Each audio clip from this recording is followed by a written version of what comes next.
there, Chad. How's it going? Good morning. Good Afternoon. I morning. always say that. I always say that. Good afternoon. How's it going, Paul? I'm good. How was your weekend? It was great.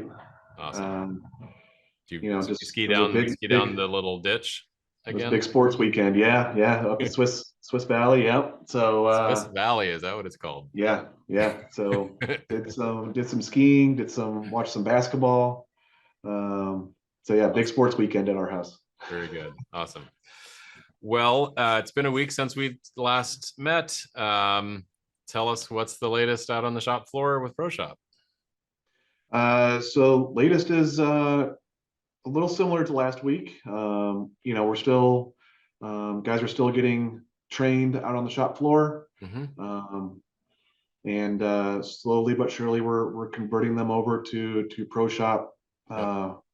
On a full-time scale. So for us again, we're still running in parallel, Yep. right? But our rule is once you're up and running on ProShop, you're dropping the old system and you're going completely with the new system. So So does that mean for an operator that's not fully confident yet to run in ProShop, they're using your old system as the primary, but making sure they do the work in ProShop as sure. well?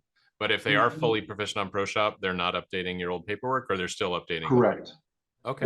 They're not updating the paperwork. So, in our Interesting. view, everything is, all your quality checks. If you're able to do your quality checks in ProShop, there you go. You don't have to do a double entry from that because we're already capturing that information. Got it. So I Okay. know that there's, if I ever need to go look back at this month, right? Yep. I know that can be in one of two spots, right? It's either in our old filing cabinet Filing cabinet. or it's on a computer. Sure. Okay. All right. Very good. And then Um, when you finally do ship the work order, do you ship it in both systems and then you're creating the invoice still out of Sage or whatever? yeah, so yeah, we shipped out of both systems. Okay. So we don't have there's a integrate, for us, we use QuickBooks. So there's an integrator QuickBooks. that Okay. goes Yep. along with ProShop. So that's not active. Okay. So it's still showing that it's shipped out of ProShop, but So you'll at some point you'll turn that on when you do the full system of correct. record change. Correct. Got it. Yep. Okay. Very cool. Uh, but yeah, it's been going pretty well. The last month, I just feel like I've been inputting data in a good way, right? Getting all Mhm. that old data out, new data in, um, and yeah, it's been going pretty well. Um, I've gotten really good at getting all that information in now. Um, the muscle memory's there. Sure. Sure. Sure. uh, but for me, it's now I'm starting to question, look at the queries and stuff like that, Yeah. and And probably out how on they the shop floor operate. as well. Like what Yeah, should for sure. Yeah, operators be looking at? yeah. What So are their yeah, needs? yeah, yep. What dashboards do my shop leads need? Hmm. Queries for me, include quote versus actuals, Sure. profit by customer, Yep. um, scrap and rework, right? Those sort of things just popped in my head of how am I going to navigate to collect, view that information. Got it. Well, why don't we dig in and talk about some of those things? Let's do Actually, it. I can show you a couple of things here. Let me just share my screen and we'll dig in for a few minutes here. Let's see, screen one. That is the one I want. All right, is that coming across to you? It is. So you probably see the same thing on your screen, but on your home screen, do you have this dashboards link? Probably Um, you do. yeah, I have a whole bunch of left links. Yeah. So very likely you have this. If not, Yeah. Robert can certainly turn it on for you or show you how to Yes. turn it on. So there's a ton of canned dashboards. Some of them are for sales, some of them are for finance, some of them are for inventory, some of them are for individual departments to be knowing what they're working off of. So, there's a few different types of dashboards. If you haven't watched it, I highly encourage you to watch the webinar we did probably a couple of years ago now with Justin from Focused on Machining and Okay. Jamie from Marzilli Machine. I think Yeah. the title was Dashboards Changed My Life. And it was actually Justin who kind of did this, and then Jamie was kind of taking it and running with it as well. But setting up TV screens in all his major departments with dashboards of basically what people need to be working on. Okay. And so rather than relying on a piece of paper, of course, which we eliminate, showing up somewhere or a pile of parts, they're looking at the dashboard, which is fairly real time of what's coming, what needs to go, what's the priority. So let's talk about just for a minute or two, like yours on the sales side. Yeah. And Justin actually set up, so let me just, let's see here. Finance dashboard. I already have the sales dashboard here. So like he'd have like the sales dashboard up, and he even have like a 9-grid grid on his big TV of different things that he wanted to track. So he's looking at, the sales orders that have come in, this week. He's looking at what's been shipping so far this week. He's looking at what's coming up to be due in this month, and what his backlog is looking like. This also shows him a rolling list of jobs that have recently shipped and the profitability calculations of them. So we can see this work order here, and it had about $2,500 in profit. And the longer, this demo system doesn't have much real data, so yours would be much longer. Sure. And of course, all these are drillable. So you can, if we want to see the remaining, work order value due, as of February 2023, you can just click on that, and it shows you all the work orders, right? And their values. And you can drill into each one of those and do more things from there. So sales dashboard, I definitely would encourage you to have that as one of your bookmarks. If you want to then start drilling into, let's say you want to look at, Bay Industries as an active client of yours, and you want to see the profitability for them, that's just a link right up at the top of their screen, right? Wow. So I can go see, and you can set your date ranges if you want and look at different types of work orders or non-build to inventory ones or things like that. You can also merge them by like part number. So you could say, what are my most profitable part numbers for this client? And it just shows you right here, right? And you can, I like to use these column filters to like sort by the worst profitable jobs. So this particular one here, we lost $73,000 on this job. That's a big loss. Need to go figure out what's going on. There might actually be a mistake, maybe someone time tracked 1,000 hours against it when they meant to time track 10 hours. Yeah. Or maybe something is actually a real problem. Right. In either case, you want to solve it. Sure. So, but we can also do this, you could do this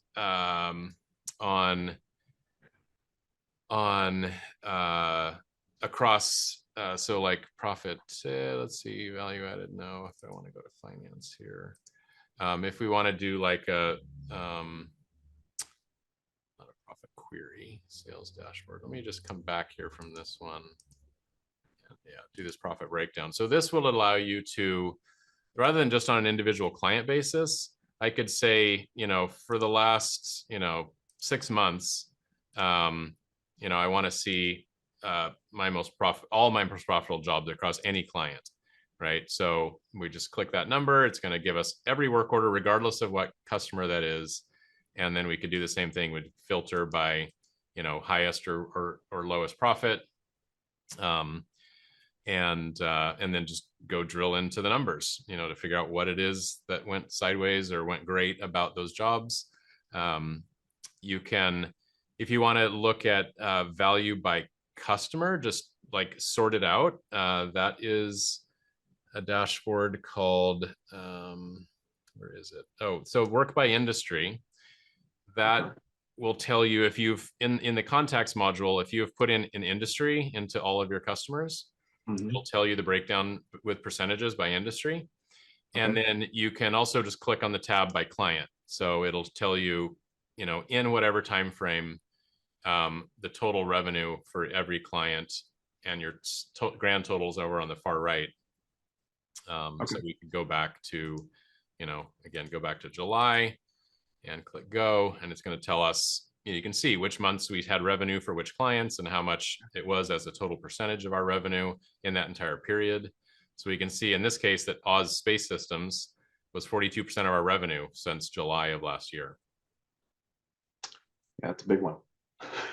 Yes, we don't want to have clients ideally with that big a percentage. This is not a best practice that I'm displaying here, but anyway, so there's a few types of things for you. And again, when you look at profitability, you can click into or even straight to this $ icon and go look straight at the job costing of that particular job. So it'll pull it up here. We can see we lost money on this job. We can see how much we spent in an out-of-pocket cost for materials. We can see how much we spent in labor. And these are drillable fields. So you can click onto this and see, well, what did we spend? Why did we spend $15,000 on material? Well, most of that was this flight controller, whatever that is. So we can go drill into that purchase order and go see what that was. If you want to go to the work order and look at sort of estimated versus actuals on the time, again, this is a super messy work order, please ignore it, but we can see that we were actually over by 1,000% on our time budget. That's why we lost so much money on it. It's supposed to be 12 hours, it was like 126 hours. So you can even drill into this and look by different category of work, setup, runtime, inspection, and all your different operations. So different machines, if you're going across more than one. I know a lot of your parts are sort of one and done, but still you can see where that labor is being spent. And then we can also just click on the time tracking icon here to specifically go look at the time that was spent on each of those jobs. So that's useful to you. As far as like work that's like what your machinist should be working on, or inspectors or things of that nature, I have a few actually shortcuts here. So I have this job shop status one. I have maybe final inspection and inspection dashboards, purchasing dashboards. So if we look at this, for example, this is a good dashboard for having like what's working currently out in the shop right now, who's working on it, what machine is it at, and how are we doing against those time budgets. So great for a shift lead, great for a production manager. They can see if the green bar is longer than the red bar, that means you're beating the time targets. Yep. If the red bar is longer, I mean, it's taking longer to do it than you had budgeted for. Yep. And it'll tell you the difference right here. And of course, you can then drill in and go see exactly where that time's been spent. And this will take, the yellow bar actually takes into account changes in your targets. So let's say you had a job to make 1,000 pieces last time took 20 hours. And someone optimized the cycle time so that you could get that all done in 15 hours. But the actual, this next run, it actually took 17. So you're 2 hours more than your target, but you're 3 hours better than last time. Right. So this side will actually, this target efficiency credit that actually takes into that into account. So you can see, oh, we didn't quite hit the target, but it's still way better than we did last time. So we'll call that a win, right? As opposed to going and beating up on someone. Why didn't you hit the target? Well, it was already a 25% improvement from last time. So we're still figuring out the changes. So, so that could be a useful dashboard for folks like that. Inspection dashboard. There's several different tabs here, but jobs waiting on outgoing inspection to vendors, or jobs waiting on final inspection just to go to the customer, depending on which different work cells that you have that feed final, feed shipping. Maybe you only have one. Maybe that's your final inspection department, right? In which case you'd only have one work center listed here, but this demo system has 3 or 4 different ones. So that is a useful dashboard. When it comes to dashboards for like machinists at the machine, what I'm going to suggest is what we call like queued work, where you can walk up to a machine, have a bookmark like this one here up at the top of your screen, right? For that, since you have I presume, will you be going to individual computers per machine? Each person Each has person will have a their laptop or own tablet. laptop. Yeah. Okay. So then they can, yeah, whatever machines they are going to, they can walk up, click on that link, and it's just going to show them based on this, the priority of the schedule that you've set, what jobs should be working on next. And typically it's the one at the top. Right. Right. So they just click on it and go straight into their work order. If you want to look a little further out, you could do what we call scheduled work, which is all the jobs that are going to be scheduled across this machine. And it has more information like setup hours, runtime hours, what machine it's going to next, you know, and you can see, of course, all the icons for purchasing status, which you can also see here as well. So that's really useful for shop floor users, just really prioritizing what they're working on. You can see priorities. If you have like a DPass rated order, if you're doing defense work, they'll be listed right there, or other expedite options that customers have asked you to do, those would be listed there. Trying to think what else. I mean, there's lots more, but hopefully that gives you a little bit of a taste For sure. of things that and for any of these kind of queries and dashboards, you see this little plus button or this little sort of rotation button. Yep. You can set this to, you know, auto refresh from 5 minutes to 4 hours, and it'll just refresh the page. So if you have like a big TV and it's like things coming into the inspection department, just have it up there on refresh, and every 5 minutes it'll update with the latest. I love it. Yeah. Awesome. Definitely use that. So I yeah, know, you know, this is the reason why, you know, for me, one of the main reasons why I got ProShop, right, was sure. to see the power that is within it just with those, you know, a few clicks of a button, you know. Yeah. And you find, you know, you could have all that on your phone, and when you're on vacation or hunting, you can pull it up and see and send a message to someone. Why has this been sitting in inspection for 2 days? Get that thing moving. But, awesome. Well, Chad, well, thank you again for continuing to do this little series with me. Looking forward to your, going live and going 100% in ProShop. Yeah, so yeah, we were just talking about that. I think, you know, probably March 1st, March 15th. I haven't nailed it down yet, but one of those 2 dates, I think we'll be going live. Yeah. Fantastic. Yeah. Excellent. All right. Well, thank you, sir. Good seeing you again, and we'll talk again soon. All right. Take care. Take care.